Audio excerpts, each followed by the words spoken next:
வணக்கம் நண்பர்களே. காலை எழுந்தவுடன் கணக்கு 47வது நாளுக்கான கொஷின்ஸ் நம்ம இந்த வீடியோவில் பார்க்க போகிறோம். இதில் பாருங்கள், 461வது கேள்வி. இரு கனச்சதுரங்களின் புறப்பரப்புகளின் விகிதமானது 16:36 எனில் அதன் பக்கங்களின் விகிதங்கள்னு கேட்டிருக்காங்க. நம்ம ஏற்கனவே பக்கங்களுடைய விகிதம் கொடுத்துட்டு புறப்பரப்புடைய விகிதம் கேட்டாங்கன்னா என்ன பண்ணுறது அப்படிங்கிறத சொல்லியிருக்கோம். இங்கே பார்த்தீங்கன்னா புறப்பரப்புடைய விகிதம் கொடுத்துட்டாங்க 16:36. கேட்டிருக்கிறது என்ன கேட்டிருக்காங்க அப்படின்னா பக்கங்களுடைய விகிதம். இப்படி பரப்பை கொடுத்துட்டு பக்கம் கேட்குறாங்க அப்படின்னா ஒன்றும் இல்லை, கொடுத்துருக்கிற நம்பருக்கு ரூட் எடுத்தால் போதும். அப்போது 16க்கு ரூட் எடுத்தோம்னா 4, 36க்கு ரூட் எடுத்தோம் அப்படின்னா 6, 4:6. அந்த ஆன்சர் இல்லையே சார் அப்படின்னா இதை கேன்சல் பண்ண முடியும் பாருங்கள். ரெண்டாம் வாய்ப்பாட்டில் 2 4 3 2 6. So answer 2:3. ஆப்ஷன் 4 தான் இதற்குண்டான சரியான விடை. நம்ம புரியுதா? பரப்பு கொடுத்துட்டு பக்கங்கள் கேட்குறாங்கன்னா ஜஸ்ட் ரூட் எடுத்தீங்க அப்படின்னா போதும். இதுவே கன அளவு கொடுக்குறாங்க அப்படின்னு வச்சுக்கோங்களேன். 2 கனச்சதுரங்களின் கன அளவுகளின் விகிதம் 27:125 இப்படி கொடுத்துருந்து அப்போ பக்கங்களுடைய விகிதம்னு கேட்குறாங்க அப்படின்னா அப்போ என்ன பண்ணணும்னா இது எதனுடைய கியூப்னு பார்க்கணும். தட் மீன்ஸ் இதுக்கு கியூத் ரூட் எடுக்கணும். அப்போ 27ங்கிறது 3ஓட கியூபு, 125ங்கிறது 5உடைய கியூபு. அப்போ ஆன்சர் என்ன சொல்லியிருக்கணும் அப்படின்னா 3:5ன்னு சொல்லியிருக்கணும். நம்ம புரியுதா? பரப்பு கொடுத்துட்டு பக்கம் கேட்டாங்கன்னா ஸ்கொயர் ரூட், கன அளவு கொடுத்துட்டு பக்கம் கேட்குறாங்க அப்படின்னா கியூத் ரூட். ஒருவேளை கன அளவு கொடுத்துட்டு பரப்பளவு கேட்குறாங்க அப்படின்னா ஃபர்ஸ்ட் பக்கம் கண்டுபிடிச்சிடணும். அதுக்கப்புறம் பரப்பளவு தேவைன்னா ஸ்கொயர் பண்ணணும். 3 ஸ்கொயர் பண்ணால் 9, 5 ஸ்கொயர் பண்ணால் 25. இந்த கொஸ்டினுக்கு அந்த மாதிரி சொல்லியிருக்கணும். நான் சொல்கிறது புரியுதா? ஸோ இந்த 3த்துல அது பக்க பரப்பாக இருந்தாலும் சரி, மொத்த பரப்பாக இருந்தாலும் சரி, இதே தான் லாஜிக். ஸோ கன அளவு, பக்கம், பரப்பு இதில் மாற்றி மாற்றி எதை வச்சு எதை கேட்டாலும் நமக்கு ஆன்சர் பண்ண தெரியணும் பாருங்க. சரிங்களா? நான் இந்த மாடலில் ஒரு 2 கொஸ்டின் உங்களுக்கு தரட்டுங்களா? ஃபர்ஸ்ட் கொஸ்டின் என்ன அப்படின்னா 2 கனச்சதுரங்களின் புறப்பரப்புகளின் விகிதம் 25:49 25:49 எனில் அவற்றின் கன அளவுகளின் விகிதம் என்ன? இங்க சொல்லியிருக்கிறது புறப்பரப்புடைய விகிதம். புறப்பரப்போட விகிதம் 25:49 இருந்தா நான் கேட்டிருக்கிறது என்ன கேட்டிருக்கேன்? கன அளவுடைய விகிதம். அப்ப நீங்க முதல்ல பக்கம் கண்டுபிடிச்சிடணும், அதுக்கப்புறம் தான் கன அளவுக்கு வரணும். சரிங்களா? First one. செகண்ட் ஒன் பாருங்க. 2 கனச்சதுரங்களின் கன அளவுகளின் விகிதம், இங்க ஃபர்ஸ்ட் கன அளவு கொடுத்துட்றேன். கன அளவுகளின் விகிதம் 729:216 729:216 எனில் அவற்றின் பக்க அளவுகளின் விகிதம் என்ன? இது அடுத்த கேள்வி. சரிங்களா? ஸோ முதல்ல பரப்பு கொடுத்துட்டு கன அளவு கேட்டிருக்கேன், இங்க கன அளவு கொடுத்துட்டு பக்க அளவு கேட்டிருக்கேன். சரிங்களா? இந்த 2 கேள்விக்கு ஆன்சர் என்ன வரும் அப்படிங்கிறத எனக்கு கீழே கமெண்ட்ல சொல்லுங்க. சரிங்களா? அடுத்ததா கேள்வி எண் 462. ஒரு சாய் சதுரத்தின் மூலை விட்டங்களின் நீளங்கள் 18 சென்டிமீட்டர் மற்றும் 24 சென்டிமீட்டர் எனில் அதன் பக்க அளவு என்ன? நிறைய பேர் அது மாதிரி கீழே சொல்லும்போது என்னன்னா மென்சுரேஷனில் தான் சார் தப்பு பண்ணுறோம், அதில் தான் நிறைய டவுட் இருக்குது அப்படின்றீங்க. அதனால தான் பெரும்பாலும் எல்லா வீடியோலையும் பார்த்தீங்க அப்படின்னா மென்சுரேஷன் கொஸ்டின்ஸ் வரது மாதிரி தான் 1 or 2 கொஸ்டின் வரது மாதிரி நான் கொடுத்துருப்பேன். சரிங்களா? ரொம்ப ஈஸியாக அதில் மார்க் எடுக்கலாம். லாஜிக் தெரியணும். இதோட பாருங்கள், தெரிஞ்ச விஷயம் தான், ஆனால் கொஞ்சம் சுற்றி விட்ட மாதிரி கேட்டிருப்பாங்க. என்னன்னா ஒரு சாய் சதுரத்தினுடைய மூளை விட்ட அளவுகள் கொடுத்துருக்காங்க. சாய் சதுரம் இந்த மாதிரி சாஞ்ச மாதிரி இருக்கும் இல்லையா, டைமண்ட் ஷேப். இதோடைய மூளை விட்ட அளவுகள் எவ்வளவு கொடுத்துருக்காங்க? 18, 24. ஸோ இந்த மூளை விட்டம் ஃபுல்லா 18 அப்படின்னா இதுல பாதி என்ன வரும்? 9. அப்ப இந்த சைடு 9. 24 இது ஃபுல்லா 24னா இதுல பாதி என்ன வரும்? 12. இந்த மூளை விட்டம் 2 நடுவில் எத்தனை டிகிரி வரும்னா 90 டிகிரி வரும். இப்போ இந்த ட்ரையாங்கிள் ஷேப்பை மட்டும் யோசிச்சு பாருங்க, இதை மட்டும். ஸோ இந்த ட்ரையாங்கிள் ஷேப் மட்டும் யோசிச்சிங்க அப்படின்னா இங்க 9, இங்க 12. இதுதான் அந்த சாய் சதுரத்தினுடைய ரோம்பஸோடைய பக்க அளவு. அவங்க இதான் நமக்கு இந்த இடத்துல வரும்போது இங்க 90 டிகிரின்னு வரும்போது இதுதான் இதோட கர்ணம். அவங்க கேட்டிருக்கிறது இந்த பக்க அளவு, அதாவது இந்த கர்ணம் என்ன அப்படிங்கிறது தான் அவங்களோட கொஸ்டின். கரெக்டா? அப்ப இங்க பாருங்க என்ன பண்ணணும்? கர்ணம் தேவைன்னா என்ன பண்ணணும்? நேற்று வீடியோவில் கூட சொல்லியிருந்தோம் பாருங்க. இதை எடுத்து ஸ்கொயர் பண்ணி ஆட் பண்ணணும். 9 ஸ்கொயர் பண்றேன் 81, 12 ஸ்கொயர் பண்றேன் 144, ரெண்டுத்தையும் கூட்டணும் அப்படின்னா 225.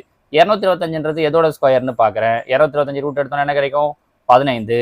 அப்ப இதோட கர்ணம் என்ன அப்படின்னா 15. இந்த கர்ணம் அப்படிங்கிறது தான் இந்த சாய் சதுரத்தினுடைய பக்களவு. ஸோ அந்த சாய் சதுரத்தினுடைய பக்களவு என்னவா இருக்கும் அப்படின்னா ஆப்ஷன் 2 15 சென்டிமீட்டர். நம்ம புரிஞ்சுக்க முடியுதா? ஸோ இது நமக்கு ரோம்பஸ்ன்றதுலாம் ஆல்ரெடி தெரியும். நம்ம என்ன பார்த்துருப்போம்? டயகனல்ஸ் கொடுத்துட்டு பரப்பளவு என்னன்னு கேட்டா எப்படி கண்டுபிடிக்கிறது அப்படின்னு தான் பார்த்துருப்போம். இங்க டயகனல்ஸை கொடுத்துட்டு அதுல இருந்து பக்களவு என்னன்னு கேட்டிருக்காங்க. சரியா? இங்க நான் உங்களுக்கு இன்னொரு கேள்வி தரேன். 2 கேள்வி கொடுத்தோம் இல்லையா? இது 3வது கேள்வி. இதே தான் ஒரு சாய் சதுரத்தின் மூலை விட்டங்களின் நீளங்கள் 18 சென்டிமீட்டர் மற்றும் 24 சென்டிமீட்டர் எனில் அந்த சாய் சதுரத்தின் பரப்பளவு என்ன? அளவுகள் எதையும் மாத்தல, கொஸ்டின் என்ன கேட்டிருக்கேன்னா பரப்பளவு என்னன்ட்டு. அப்போ பரப்பளவுக்கான ஃபார்முலா தெரியணும், அதை வச்சு போடலாம். இது 3வது கேள்வி. இங்கேயே 4வது கேள்வி கேட்குறேன். இதே தான் ஒரு சாய் சதுரத்தின் மூலைவிட்டங்கள் நீளங்கள் 18 சென்டிமீட்டர் மற்றும் 24 சென்டிமீட்டர் எனில் அந்த சாய் சதுரத்தின் சுற்றளவு என்ன? சுற்றளவு கண்டுபிடித்து நம்ம தனியாக ஃபார்முலா சொல்லியிருக்க மாட்டோம். ஆனால் சாய் சதுரத்தின் 4 பக்கமும் எப்படி இருக்கும்? சமமாக இருக்கும். இந்த லாஜிக் தெரிஞ்சால் உங்களால் ஆன்சர் சொல்ல முடியும். சரிங்களா? ஸோ பரப்பளவு, சுற்றளவு, இதுதான் நான் உங்களுக்கு இந்த கொஸ்டினில் கொடுக்கக்கூடிய 2 கேள்வி. இது 2த்துக்கு ஆன்சர் என்ன அப்படிங்கிறதையும் எனக்கு கீழே கமெண்ட்டில் சொல்லுங்கள். உங்களோட நோட்லையும் நோட் பண்ணி வச்சுக்கோங்க. சரிங்களா? அடுத்ததா கேள்வி எண் 463. பின் வருவனவற்றுள் எந்த எண் 4/61 + 4/62 + 4/63 + 4/64 மீதியின்றி வகுக்கும் அப்படின்னு கேட்டிருக்கோம். பாருங்க, கீழே ஒரு 4 நம்பர் கொடுத்துருக்காங்க. இதில் எந்த நம்பர் இதை வகுக்கும் அப்படின்னு கேட்குறாங்க. நம்ம இதில் என்ன பண்ணலாம்னா, இந்த 4/61, 62, 63, 64 இருக்கு இல்லையா, இது எல்லாத்துலேருந்து காமனாக ஏதாவது வெளியே எடுக்க முடியுமான்னு பார்க்குறேன். நம்ம ஆக்சுவலாக 4/61 வெளில எடுக்கலாம். கரெக்டாக 4/61 வெளியே எடுத்துட்டோம்னா இங்கே பாருங்கள், இது ஃபுல்லாக வெளில வந்துடுது. அப்படின்னா மீதி என்ன இருக்கும்? வெறும் 1 மட்டும்தான் இருக்கும். ஏன்னா 1 இன்ட்டுன்னு அர்த்தம். ஸோ ஃபுல்லாக வெளில எடுத்துட்டீங்கன்னா மீதி 1 இருக்கும். 0ன்னு போட்டுறக்கூடாது. இங்கே 62ல் 61 எடுத்துட்டோம், மீதி என்ன இருக்கும்? 4/1. இங்கே 63ல் 61 எடுத்துட்டோம், மீதி என்ன இருக்கும்? 4/2. இங்கே 64ல் 61 எடுத்துட்டோம், மீதி என்ன இருக்கும்? 4/3. அப்படிங்க பாருங்க, 4/61 இன்ட்டு 1, 4/1னா 4, 4 ஸ்கொயர்னா 16, 4 கியூப்னா 64. இது எல்லாத்தையும் கூட்டுங்க பார்க்கலாம். 4/61 இன்ட்டு இங்கே 4 1 5 இல்லை, இப்படி கூட்டிக்கலாம். 16 4 20, 20 ஒரு 65, 85. 4/61 இன்ட்டு 85. ஆக்சுவலாக 85 எப்படி பிரிக்கலாம்? நம்ம I17ன்னு பிரிக்கலாம். கரெக்டாக 17 5 85ன்னு பிரிக்கலாம். அப்போது இந்த நம்பர் 5ஆல் வகுப்படும், 17ஆல் வகுப்படும். ஒருவேளை அவங்க ஆன்சரில் 5ஓ 17ஓ கொடுத்துருந்தாங்கன்னா நம்ம இதை சொல்லி முடிச்சுட்டுருக்கலாம். ஆனால் பாருங்கள், ஆன்சரில் 5ம் இல்லை 17ம் இல்லை.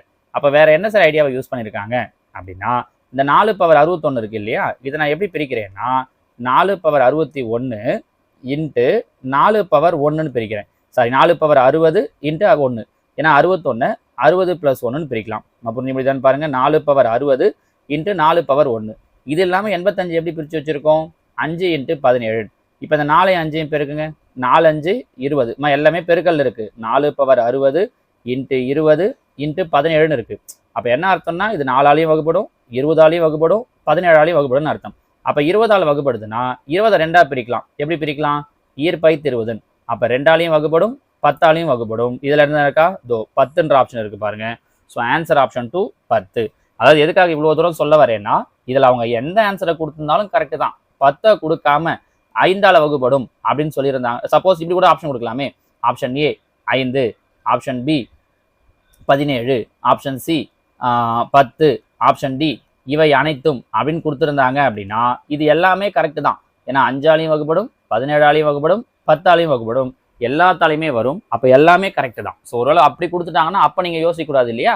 அதனால தான் உங்களுக்கு எல்லா லாஜிக்குமே நான் சொல்லிட்டேன். சரிங்களா? நம்ம புரிஞ்சு முடியுதா? இந்த இடத்துல இது கொஞ்சம் கொஸ்டின் டிஃப்ரெண்ட்டானது பாருங்கள் உங்களுக்கு. சரிங்களா? என்னன்னா காமனாக இருக்கிறத வெளில எடுத்துறோம், அதை எடுத்ததுக்கு பின்னாடி மீதி இருக்கிறதெல்லாம் வச்சு ஒரு நம்பரை கொண்டு வரோம், அதை பிரிக்கிறோம், அது எதால் டிவைட் ஆகுதோ அதால் டிவைட் ஆகுது அப்படிங்கிறத சொல்கிறோம். சரிங்களாம்மா? அடுத்ததா கேள்வி 464. ஒரு செவ்வகத்தின் மூலை விட்டம் √41 சென்டிமீட்டர், அதன் பரப்பு 20 சென்டிமீட்டர் ஸ்கொயர் எனில் அதன் சுற்றளவு காண்க. இதுவும் அதே மாதிரி தான் பாருங்கள். செவ்வகத்தை யூஸ் பண்ண கொஸ்டின் கொஞ்சம் டிஃப்ரெண்ட்டானது. ஒரு செவ்வகத்தினுடைய மூலை விட்டம் கொடுத்துட்டாங்க. செவ்வகத்தோட மூலை விட்டத்துக்கு நமக்கு ஃபார்முலா தெரியணும்.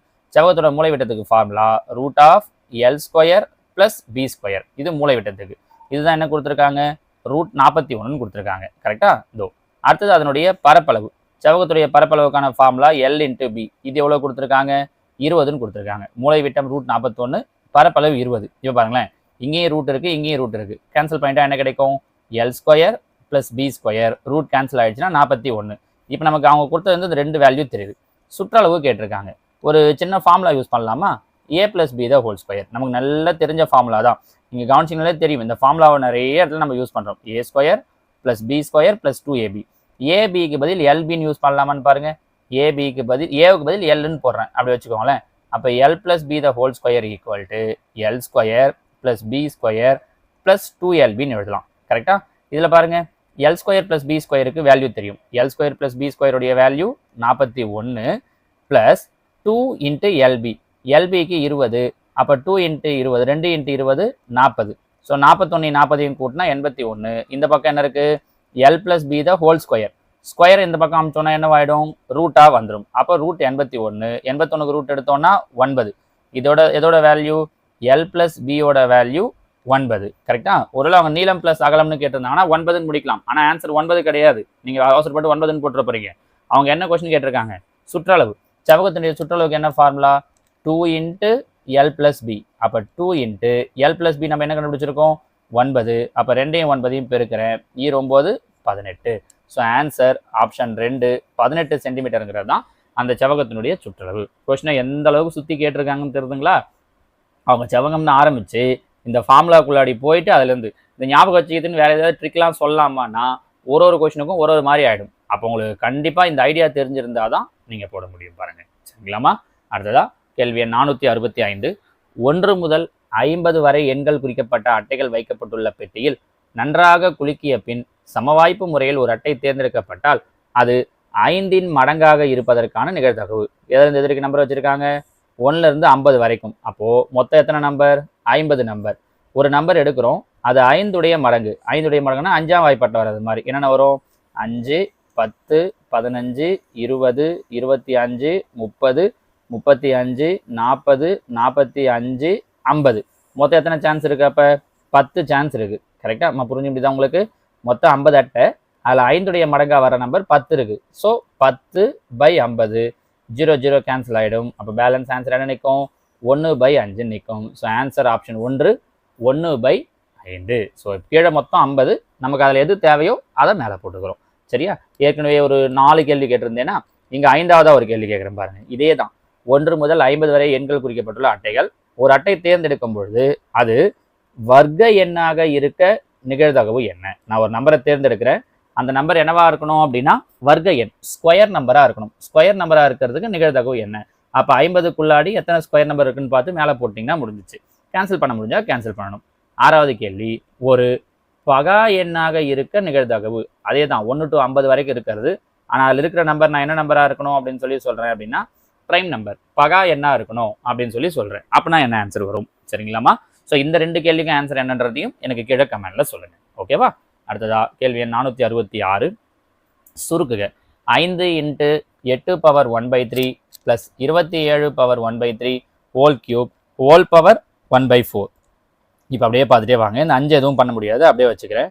8^1/3 ஏற்கனவே சொல்லியிருக்கோம். பவரில் 1/3னா என்ன அர்த்தம்னா கியூத் ரூட்னு அர்த்தம். அப்போ கியூத் ரூட் ஆஃப் 8. கரெக்டா? 8க்கு கியூத் ரூட் எடுத்தோன்னா என்ன கிடைக்கும்? 2ன்னு கிடைக்கும். ஸோ இதோட வேல்யூ 2. அப்படி தானே? 2ஓட கியூப் 8. அதே மாதிரி தான் பாருங்க, 27^1/3 இருக்குது. அப்போ என்ன அர்த்தம்? Cube root of 27. 27 cube root எடுத்தோன்னா என்ன கிடைக்கும்? 3ன்னு கிடைக்கும். ஸோ 2 + 3 இதுக்கு கியூப்.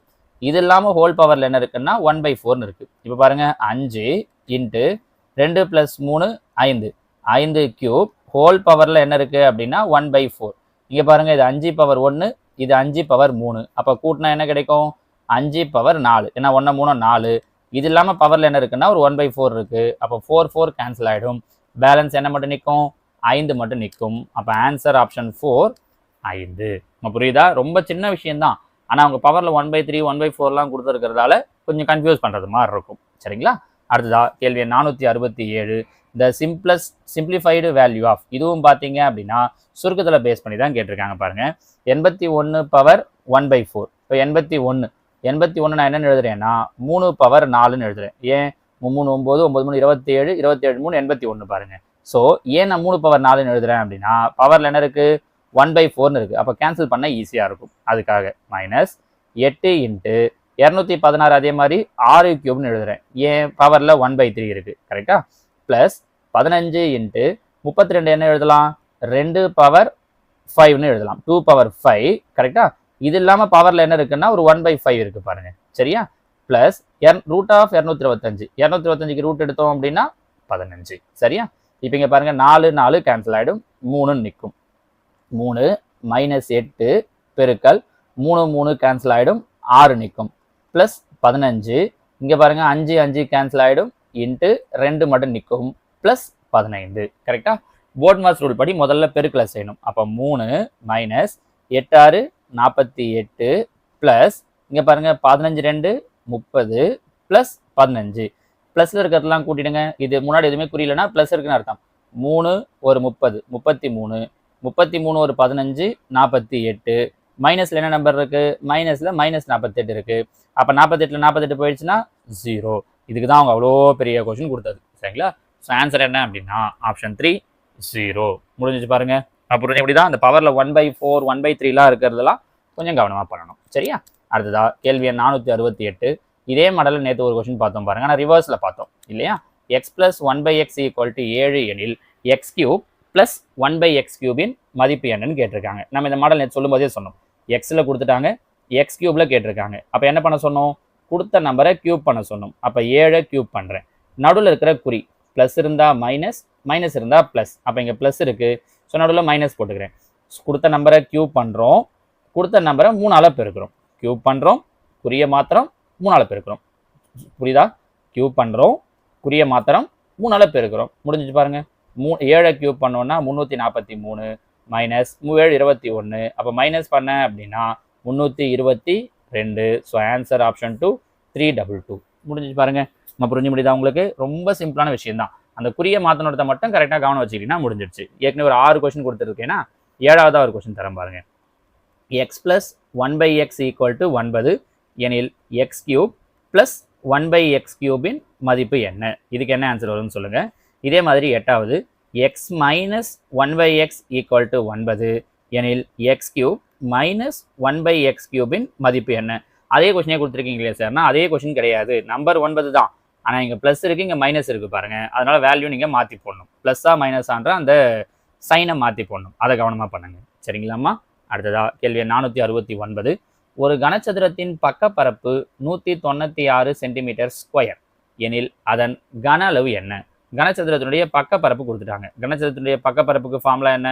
4a². ஸோ இந்த 4a² உடைய வேல்யூ தான் 196ன்னு கொடுத்துருக்காங்க. அப்போ பாருங்க, a² = 196. பெருக்கல் இருக்கிற 4 இந்த பக்கம் வந்தால் வகுத்தல் 4. ஒரு நாள் 4, நன்னாங் 16, மீதி 3, 9 நாங் 36.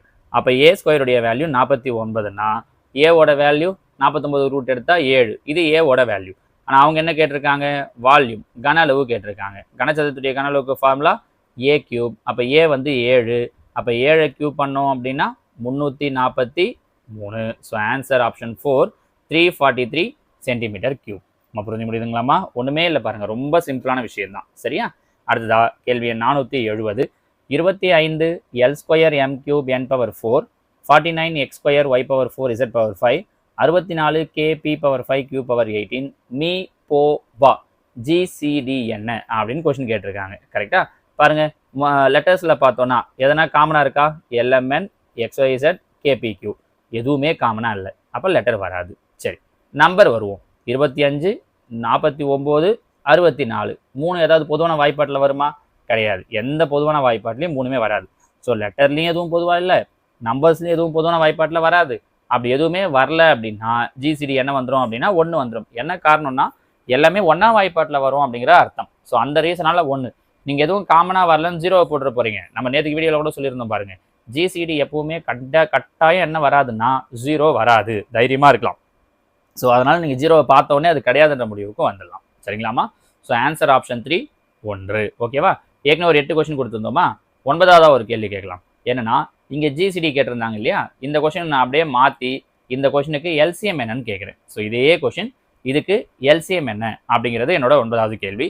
10ஆவதா இங்கேயே ஒரு கேள்வி கேட்குறேன் பாருங்க. 10வது கேள்வி என்ன அப்படின்னா 36 ABC, 49 PQR, 81 CDE இதனுடைய HCF என்ன அப்படிங்கிறது தான் என்னோட கொஸ்டின். சரிங்களா? 36 ABC, 49 PQR, 81 CDE இதனுடைய HCF என்ன? சரிங்களாமா?